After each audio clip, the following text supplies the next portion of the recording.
Hi everyone, क्या हाल चाल है। I hope everyone is doing fine.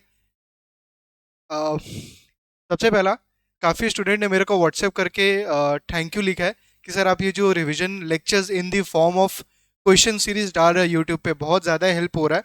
Around 150 160 questions odd close to uploaded है। ठीक है, 150 क्वेश्चंस हम लोग ने प्रैक्टिस किया। हर एक क्लास में फोकस कर रहे हैं 10 क्वेश्चंस का। तो वैसे करके 15 अराउंड लेक्चर्स अपलोडेड है यूट्यूब पे। तो प्लीज़ वो वाला जो सीरीज अपना चल रहा है उसको सबको स्टूडेंट बोला सर कंटिन्यू रखिए, क्योंकि लास्ट वीक आई थिंक एक भी क्वेश्चन सीरीज को लेके अपलोड नहीं हुआ था। बट यस, लेवल 3 वगैरह का कुछ क्लासेस अपलोड हुआ था। तो स्टूडेंट रिक्वेस्ट कर रहा है कि सर नवंबर में एग्जाम आने वाला है। ठीक है, ऑल दो आपसे क्लासेस नहीं लिए, बट यूट्यूब में जो ये जो क्लासेस है, मतलब प्रैक्टिस सीरीज जो है, उसे काफ़ी ज़्यादा फायदा हो रहा है। तो प्लीज़ इसको कंटिन्यू करें। तो ऑब्वियसली स्टूडेंट का रिक्वेस्ट है और मेरे को तो वो करना ही है। तो आज अपने कहाँ से स्टार्ट करें? Today we are doing derivative. Although derivative का कुछ क्लासेस जो है, मतलब in the form of question series has already been uploaded on the YouTube. But obviously we are continuing with our derivative. उसके बाद अपने इक्विटी पोर्टफोलियो इकोनॉमिक्स के अंदर में भी इंटर करने वाले हैं। परफेक्ट, स्टार्ट करें आज डेरिवेटिव का क्वेश्चन प्रैक्टिस। उसके पहले रिक्वेस्ट है कि बाकी अगर आप फॉर द फर्स्ट टाइम ये वाला क्लास देख रहे हो तो और भी जगह और भी क्लासेस अपलोडेड है। ठीक है, प्लेलिस्ट में जाके आप चेक कर लीजिएगा। There is a separate playlist in the form of questions practice CFA level 1 का। उसके अंदर में जो भी क्लासेस है वो प्लीज आप करिए, बिकॉज जो नवंबर में दे रहे हैं, मे बी फरवरी में 2000 प्रिपेयरिंग, तो वहां से आपको काफी ज्यादा हेल्प होगा in terms of questions practice come revision classes. Perfect, चलिए स्टार्ट करते हैं। Okay, question number 1। An investor expects an underlying to go up or down by 25% over the next year। पूरा इन्वेस्टर को लग रहा है जो अंडरलाइंग है ना सर, अंडरलाइंग का मतलब क्या हुआ? जैसे डेरिवेटिव का जो फर्स्ट क्लास होता है, what is derivative? Derivative is a financial contract which derive it's value from its underlying. मतलब कि सर मान लीजिए इन्फोसिस अंडरलाइंग है, उसका डेरिवेटिव है से call option on Infosys. Call option on Infosys, तो call option is a derivative contract. Underlying क्या हो गया यहाँ पे? इन्फोसिस। मतलब कॉल ऑप्शन का जो दाम है वो इन्फोसिस का शेयर के दाम के ऊपर में डिपेंड करता है। Is it fine? तो यहाँ पे वही लिखा है, इन्वेस्टर एक्सपेक्ट्स एन अंडरलाइंग मतलब से शेयर का प्राइस टू गो अप और down by 25% over the next year. बोला नेक्स्ट ईयर में क्या तो अंडरलाइंग का प्राइस ऊपर जा सकता है या नीचे जा सकता है by 25%। If the risk free rate is 5%, R F 5% है, the risk neutral probability of a decrease in the underlying price is closest to। risk neutral probability of a decrease पूछा है, decrease in the underlying price। याद है risk neutral probability का formula r minus D divided by u minus D. Sir ये कौन से chapter में था? एकदम लास्ट वाला reading, binomial model.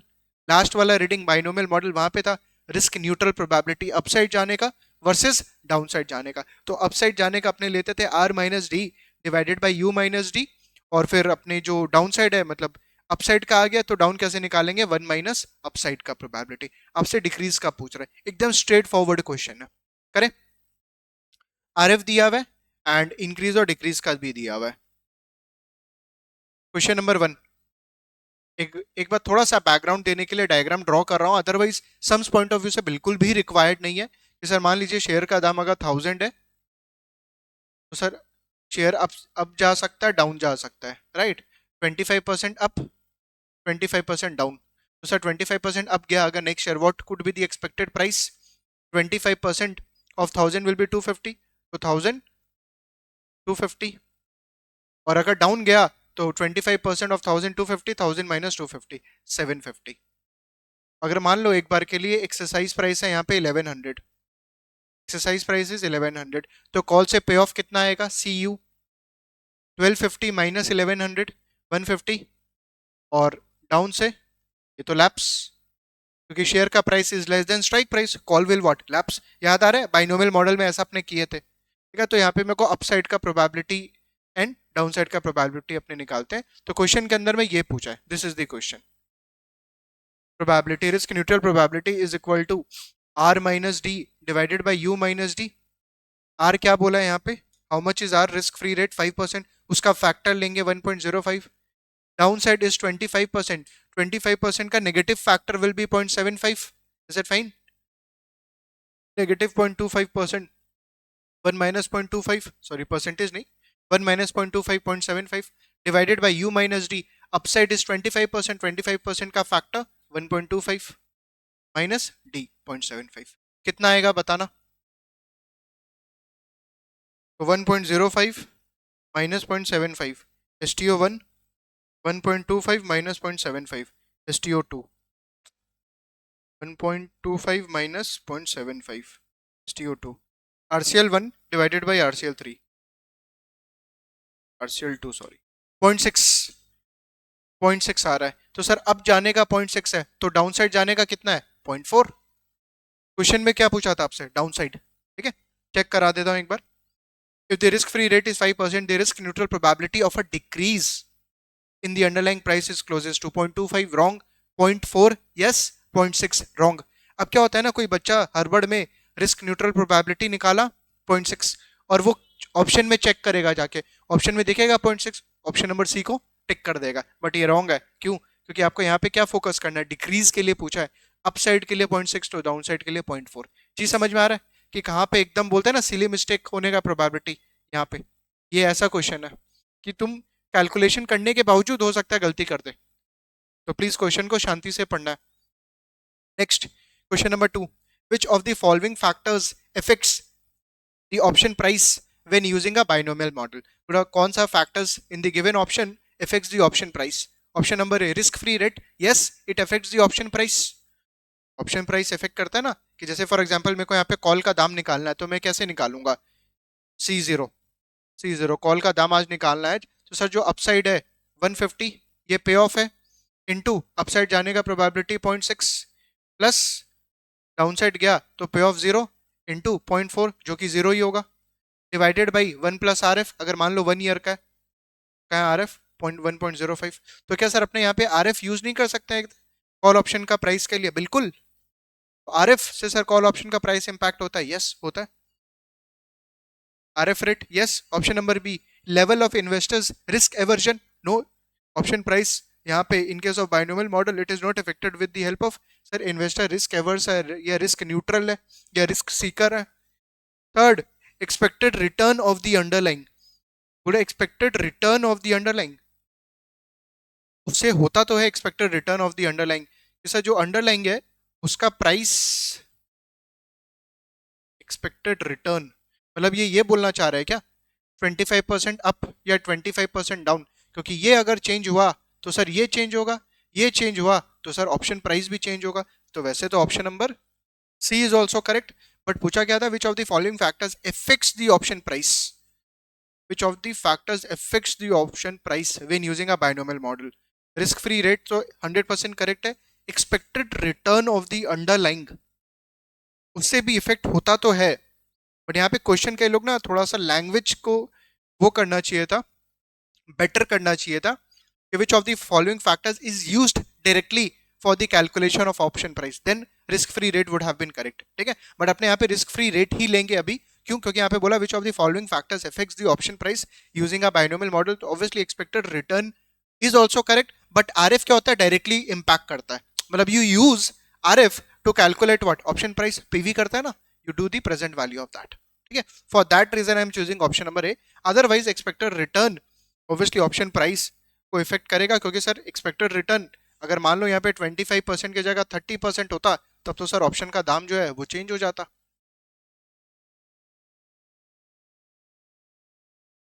Next question number 3, an end user seeking to hedge a specific underlying exposure having non-standardized size and settlement date would be most likely trade on, बोला investor wants to hedge his position, for example you already bought a share of say Asian Paints, आपने Asian paints का share खरीदा है, अभी आपको लग रहा है कि सर दिवाली आने वाला है तो the share price gonna increase off से टाइटन और Asian paint, obviously this is not a recommendation, but अपने मन से बोल रहा हूँ कि सर बिकॉज ऑफ दैट मेरे को लग रहा है शेयर का दाम बढ़ेगा, बट अगर गिर गया तो उसके लिए तुम अपने आप को हेज करना चाह रहा है, बट हेज करने के लिए you want to use non standardized size and settlement date, मतलब कि sir non standardize contract, non standardize contract is fine, कि सर अगर अपने स्टैंडर्ड कॉन्ट्रैक्ट लेंगे तो हो सकता है जितना भी लॉट साइज है 1000 का उतना से मेरे को अपने आप को हेज करना पड़ेगा, but you don't want to take 1000, you want to take say 500 और 1200, तो सर वो कहाँ पे मिलता है, फॉरवर्ड में,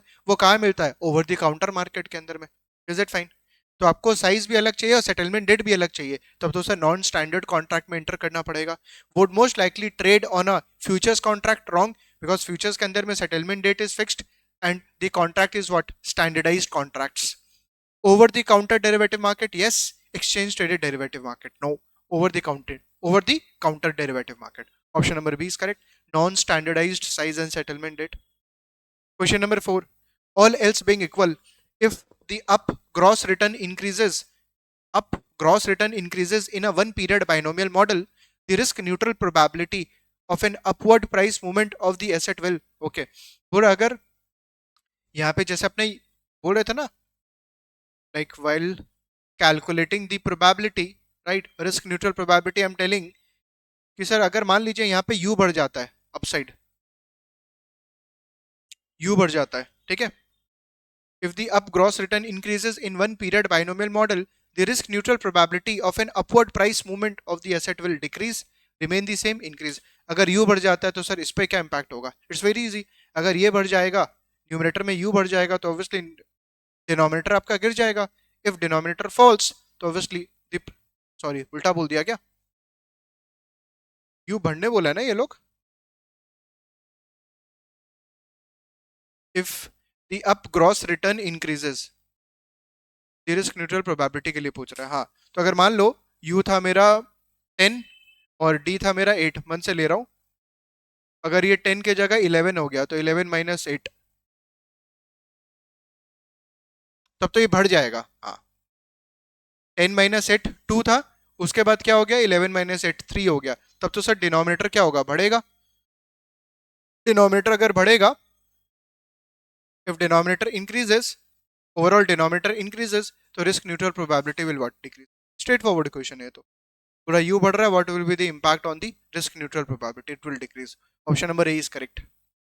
next question number 5, a forward agreement has the following terms, spot rate at inception is 275 S0, forward price दिया आपको 285, नंबर ऑफ शेयर्स 2000, ठीक है, फॉरवर्ड प्राइस कैलकुलेट करके आपको डायरेक्टली दे दिया। At expiration if the spot price is 282, बोला कि सर जो कॉन्ट्रैक्ट है ना उसका एक्सपायरेशन जो है उस समय स्पॉट प्राइस कितना हो गया, 282। Sir on the date of expiry, एकदम basics, on the date of expiry what is the difference between the spot and the forward at expiry पे, बताओ स्पॉट और फॉरवर्ड में क्या डिफरेंस होता है? सर मेरे को पता है इंसेप्शन पे तो f is equal to S0 into 1 plus R F to the power t, ignoring all those convenience yield and all, ठीक है। तो सर ये तो इंसेप्शन इनिशियली होगा तो there will be a difference between the f and s, but expiry पे क्या, expiry पे तो f is equal to s, क्यों? क्योंकि सर टाइम कितना बचा है, फॉरवर्ड या फ्यूचर्स का टाइम कितना बचा, कुछ टाइम नहीं बचा है, क्योंकि एक्सपायरी पे हो आप, इज दैट फाइन? टाइम तो कुछ बचा ही नहीं है, तो आप एक्सपायरी पे हो, परफेक्ट। तो सर f क्या हो जाएगा s के बराबर, क्योंकि t क्या हो जाएगा 0, 1 plus R F to the power 0 क्या हो जाएगा 1, तो S0 is equal to what, f। Basically f जो होगा वो सर जो भी मेच्योरिटी पे st होगा वही हो जाएगा। At expiration if the spot price और the forward futures price is 282, the value to the seller, okay, the value to the seller पूछ रहा है, प्रॉफिट होगा कि लॉस होगा वो तो चेक कर लो, सेलर के पॉइंट ऑफ व्यू से बोल रहा है, so we need to see, we have entered s minus at 285, we have done s minus at 285 and the price has decreased, 282 हो गया, तो 285 minus 282 3, 3 का फायदा, $3 का फायदा, और नंबर ऑफ शेयर इज 2000, तो 2000 इंटू 3 6000 का फायदा, इज इट फाइन? 6000 का फायदा, option number B is correct, option number B is correct. चीज समझ में आया कैसे करना है? कोई बैठ के वहां पे एग्जाम में 282, कोई कोई का क्या होता है मैं बता रहा हूँ, बेसिक्स कहाँ बच्चा मिस्टेक करता है, वो क्या सोचा कि सर फॉरवर्ड प्राइस दिया हुआ है 285, ठीक है, एस दिया हुआ है 275, ये भी ठीक है, 1 plus R F to the power T नहीं दिया हुआ है, हाँ सर नहीं दिया हुआ है, वो क्या करेगा बैठ के 1 plus R F to the power T calculate करेगा और स्पॉट प्राइस से मल्टीप्लाई कर देगा, क्योंकि उसको पता तो है कि सर फॉरवर्ड प्राइस का कोई फॉर्मूला होता है, F is equal to S into 1 plus R F to the power T, वो सोचेगा 1 plus R F to the power T is not given in this sum, we need to back calculate, and what he will do, he will multiply with the spot price to calculate the new forward price. बिल्कुल wrong, that's a basic, कि on maturity S is equal to F, so this is nothing but your F only. चीज समझ में आ रहा है कि कहाँ पे सिली मिस्टेक हो सकता है बाई चांस कोई स्टूडेंट से। तो यहाँ पे since value to the seller पूछा है एंड प्राइस हैज डिक्रीज, तो सर फायदा 285 माइनस 282, 3 इंटू 2000, 6000 का फायदा। Option number B is correct.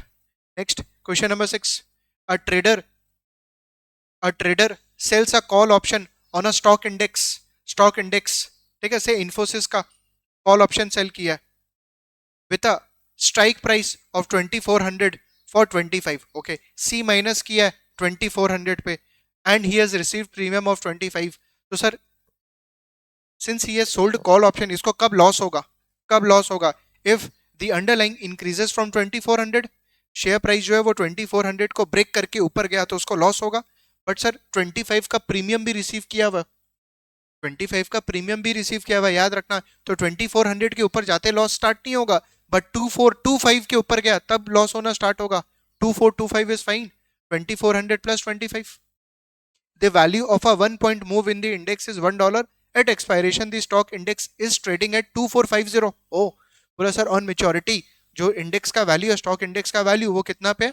2450, 2450। The traders profit is, trader का प्रॉफिट पूछ रहा है कितना होगा, मेरे को आपसे आंसर चाहिए। सी माइनस किया है सर, वो तो चाहता था दाम गिरे, अगर 2400 के दाम नीचे जाता he would have got this 25 का premium, he would have saved that, but obviously the price has increase so he will have what loss. कितना का लॉस बताओ? 2450 S T minus x, 2450 minus 2400, 50 का लॉस, बट 25 का वो premium भी receive किया, तो 50 का लॉस, 25 का प्रीमियम रिसीव किया, नेट नेट 25 का loss. Which option is correct? Option number B. Is it fine? तो देखो यहाँ पे इतना स्ट्रेट फॉरवर्ड क्वेश्चन है, आप कहीं भी पेन पेपर यूज कुछ नहीं कर रहे हो, एकदम वर्बली हो जाएगा। सर ऐसा एग्जाम में आएगा क्या? देखो ये तो कोई नहीं बता सकता ऐसा आएगा कि नहीं, बट ऑब्वियसली एक्सपेक्ट कर सकते हैं ऐसा मिलता जुलता आएगा, आ सकता है रेदर, एथिक्स, ठीक है, मिलता जुलता आ सकता है। तो मतलब you should be very comfortable, because still I have seen some of the students कि वो लोग अभी भी प्रॉफिट और पे ऑफ कैलकुलेशन करने में थोड़ा सा वो लोग का दिक्कत होता है। बिल्कुल नहीं होना चाहिए, बिल्कुल भी नहीं होना चाहिए। शुड मतलब योर कॉन्सेप्ट शुड बी एकदम ट्रांसपेरेंट, क्लियर, क्रिस्टल क्लियर कि 2400 का कॉल बेचे, इफ प्राइस इंक्रीजेस तो सर लॉस होगा, बट अगर 2400 के नीचे गया तो प्रॉफिट होगा टू द एक्सटेंट ऑफ 25। तो प्राइस ऊपर चला गया 2450, तो पे ऑफ यहाँ पे होगा 2450 माइनस 2400 नेगेटिव, लेकिन सर प्रीमियम रिसीव किया है 25 का, तो नेट में 25 का लॉस।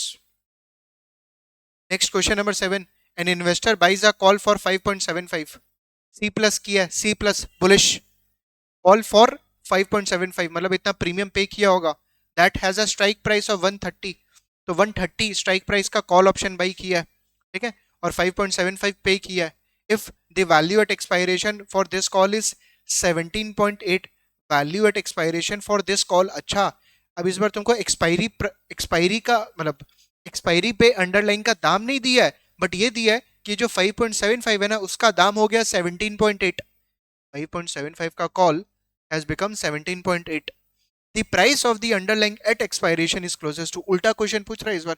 अपने को क्या था अभी तक, अपने को ये लोग एक्सपायरी पे प्राइस ऑफ द अंडरलाइंग दिया हुआ रहता था, उससे पे ऑफ या प्रॉफिट पूछता था। अब क्या बोल रहा है कि आपको कॉल ऑप्शन का दाम दे दिया है, बताओ अंडरलाइंग का दाम क्या होगा। तो सर ये जो अपने ऑप्शन वैल्यू जो निकालते हैं 17.8, कैसे निकालते हैं, कैसे निकालते हैं? ये S minus x, S minus x, चीज समझ में आ रहा है? What is S on maturity? S मतलब एस टी, शेयर का दाम मेच्योरिटी पे, तो सर वही तो नहीं दिया, तो वो कैसे निकाले?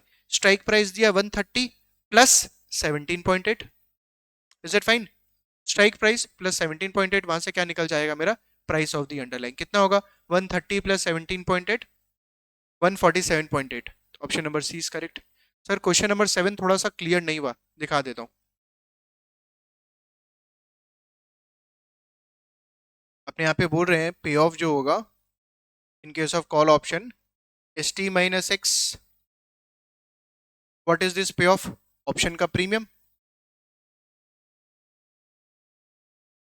मतलब ऑप्शन का प्रीमियम ऑन एक्सपायरी 17.8, 17.8 मिलेगा उसको, एस टी पता नहीं, तो इक्वल टू कर दो, माइनस एक्स दिया हुआ है 130, ये तो निकालना है एस टी। 130 उधर गया, 130 प्लस 17.8, 147.8, इज इट फाइन? अगर आपको प्रॉफिट पूछता है यहाँ पे, प्रॉफिट कितना का प्रॉफिट हो रहा तो कैसे निकालते? ये रहा 17.8 वैल्यू हो गया, आपने पे कितना किया था 5.75, 17.8 माइनस 5.75, इज इट फाइन? तो यू नीड टू अंडरस्टैंड कि क्या पूछ रहा है क्वेश्चन में। ऐसा नहीं दिया कि कुछ नंबर दिया और सब कुछ कैलकुलेट करना स्टार्ट कर दो, no, you have to check what the question is asking for. Perfect.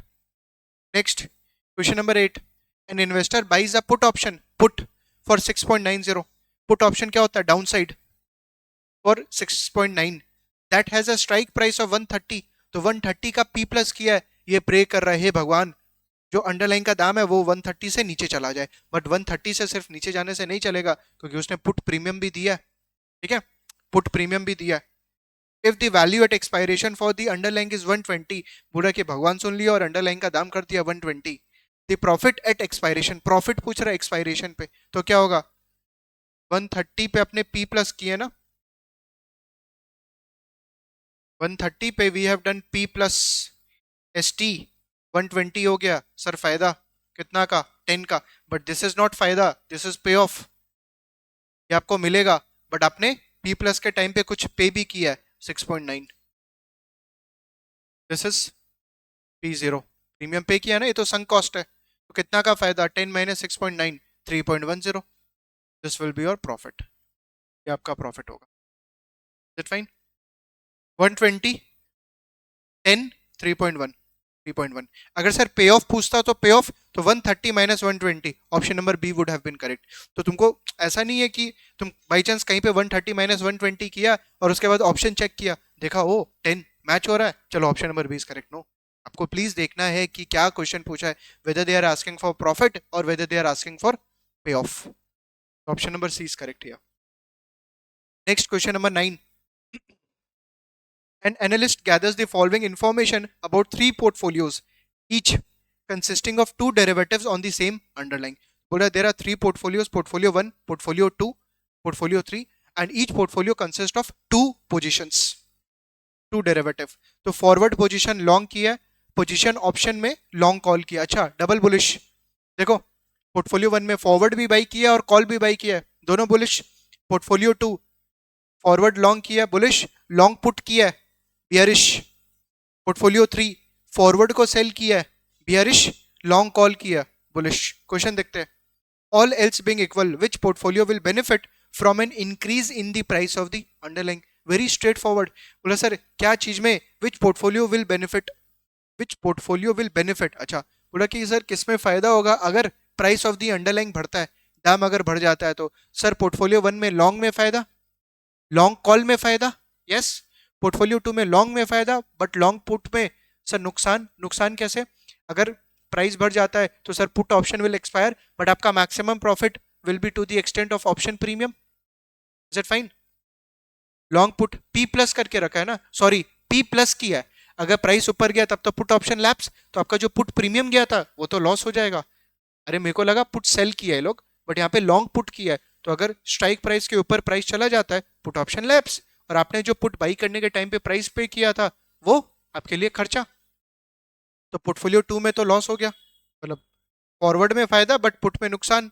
Portfolio 3 forward position long किया है, शॉर्ट किया है, और अगर प्राइस बढ़ा तो फॉरवर्ड में लॉस, लॉन्ग कॉल किया है इसमें फायदा। तो सर सबसे ज्यादा फायदा किसमें हो रहा था? पोर्टफोलियो 1 में, कॉल में भी फायदा, लॉन्ग फॉरवर्ड में भी फायदा। If the price, so all else being equal, which portfolio will benefit from an increase in the price of the underlying? Portfolio number 1. Next, question number 10. Last question. All else being equal, all else being equal, the cost of carry on a dividend paying stock is lower than the cost of carry on a stock with no dividend, same as the cost of carry on a stock with no dividend, higher than the cost of carry on a stock with no dividend. बोला कि sir cost of carry जो होगा on dividend paying stock as compare to non dividend paying stock क्या होगा, ज्यादा होगा, कम होगा या सेम होगा? तो सर चलिए चलते हैं फॉरवर्ड का दाम निकालने के लिए, F is equal to S zero into 1 plus R F to the power T plus storage cost, cost of carry model याद है, plus storage cost plus monetary benefit,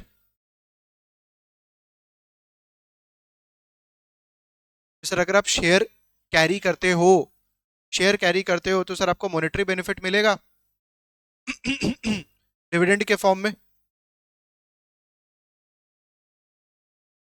but अगर आप फॉरवर्ड बाई करते हो तो सर डिविडेंड तो नहीं मिलेगा, तो सर दैट्स अ खर्चा। ये समझो, ठीक है कि सर फॉरवर्ड अगर अपने बाई करेंगे तो अपना स्टोरेज कॉस्ट नहीं लगेगा। ये क्या किया मैंने, मोनेट plus monetary benefit minus monetary benefit होगा ना, क्योंकि ये तो फायदा मेरे को क्या नाम है शेयर में मिलेगा, फॉरवर्ड में नहीं मिलेगा। Minus monetary benefit minus non monetary benefit is convenience yield, क्योंकि कन्वीनियंस यील्ड मेरे को फॉरवर्ड में नहीं मिलता है, ठीक है, स्टॉक में मिलता है। सिमिलरली डिविडेंड मेरे को फॉरवर्ड में नहीं मिलता है, स्टॉक में मिलता है, इसलिए माइनस कर रहा है। सिंपल सा लॉजिक क्या है इस फॉर्मूला का कि सर अगर अपने फॉरवर्ड बाई करते हैं तो अपना इंटरेस्ट कॉस्ट सेव होता है, यस। तो सर जो सेव हो रहा है वो फॉरवर्ड का दाम बढ़ाएगा। स्टोरेज कॉस्ट सेव हो रहा है, यस, तो फॉरवर्ड का प्राइस इंक्रीज करेगा। बट मेरे को डिविडेंड मिल रहा है फॉरवर्ड में, नहीं मिल रहा है तो मैं माइनस करूंगा। क्या मेरे को कन्वीनियंस मिल रहा है फॉरवर्ड में, नहीं मिल रहा है तो मैं माइनस करूंगा। Is it fine? क्वेश्चन क्या पूछा था यहाँ पे, all else being equal the cost of carry on a dividend paying stock. अच्छा, अगर डिविडेंड पेइंग स्टॉक है, ठीक है, डिविडेंड पेइंग स्टॉक है तो सर वहां पे, तो सर अगर डिविडेंड पेइंग स्टॉक है तो सर उसका तो कॉस्ट ऑफ कैरी ज्यादा होगा। The cost of carry on a dividend paying stock is lower than the cost of carry on a stock with no dividend. Okay. They are comparing कि sir what will be the cost of carry on dividend paying stock as compared to cost of carry with no dividend. Perfect. तो cost of carry यहाँ पे अपने बोलते थे if you remember net cost of carry NCC, net cost of carry, तो sir net cost of carry will be your, जैसे अगर मैं लेता हूँ storage cost minus dividend yield minus convenience yield. तो अगर सर ये डिविडेंड पेइंग स्टॉक है, डिविडेंड पेइंग स्टॉक है, तो सर डिविडेंड अगर पे कर रहा है तब तो सर मेरा नेट कॉस्ट ऑफ कैरी कम होगा ना। क्यों? क्योंकि सर डिविडेंड मेरे को मिल रहा है तो ये तो माइनस हो रहा है। This is cost, this is benefit by carrying the stock. तो सर अगर मान लीजिए कॉस्ट ऑफ कैरी अगर आप चेक कर रहे हो on a dividend paying stock तो सर वो तो मेरे को बेनिफिट मिल रहा है, तो सर उसका NCC net cost of carry कम होगा। वेर एज अगर नॉन डिविडेंड पेइंग स्टॉक है, नॉन डिविडेंड पेइंग स्टॉक, तो सर उसका तो डिविडेंड यील्ड क्या होगा, जीरो। डिविडेंड यील्ड क्या होगा, जीरो। तो इन दैट सिनेरियो उसका नेट कॉस्ट ऑफ कैरी क्या होगा, ज्यादा। चीज समझ में आ रहा है? सर नंबर्स के थ्रू समझाइए ना। अरे अगर डिविडेंड पेइंग स्टॉक है, मान लो स्टोरेज कॉस्ट 100 लगता है, डिविडेंड आपको 10 रुपीज मिल रहा है, कन्वीनियंस यील्ड 5 रुपीज मिल रहा है, तो कितना होगा net cost of carry, 85। Whereas अगर मान लो नॉन डिविडेंड पेइंग है तो 100 minus zero minus convenience yield, ये क्या होगा, ये क्या है, नेट कॉस्ट ऑफ कैरी। वही तो बोल रहा था, net cost of carry for non dividend paying stock ज्यादा होगा, डिविडेंड पेइंग में कम होगा, ठीक है। तो आपसे पूछा है the cost of carry on a dividend paying stock is lower than the cost of carry on a stock with no dividend, yes, perfect. Option number A is correct. Option number B same बोल रहा है, option number सी higher बोल रहा है, option number A is correct, perfect. तो अपना ये derivative का 10 क्वेश्चंस कंप्लीट हो गया। नेक्स्ट क्लास के अपने दूसरा टॉपिक पिक करेंगे और उसके बाद अपने क्वेश्चंस दूसरा प्रैक्टिस करने वाले हैं। I have seen many students are enjoying from this और getting benefit from this lectures, but आप यूट्यूब चैनल अभी भी सब्सक्राइब नहीं कर रहे हो। प्लीज ये आप सब्सक्राइब करो चैनल, सो दैट अपने जो भी क्वेश्चंस प्रैक्टिस करते जा रहे हैं उसका आपको ऑब्वियसली और ज़्यादा से ज़्यादा बेनिफिट मिलते जाए। एंड प्लीज़ अपने फ्रेंड्स वगैरह से भी शेयर करो, सो दैट उनके लिए भी क्या हो, फायदा हो, ठीक है। क्योंकि नॉलेज तो ऐसा ही है ना, अगर तुम खुद अपने पास रखेगा तो उतना ज़्यादा फायदा नहीं होगा एज कम्पेयर टू अगर आप दूसरों को भी हेल्प करते हो तो। क्योंकि अगर आप दूसरों को भी शेयर करोगे, उसका कुछ डाउट आएगा तो obviously you will just help them to solve that doubt. Perfect. चलिए नेक्स्ट क्लास के अंदर में मिलते हैं, तब तक टेक केयर गाइस।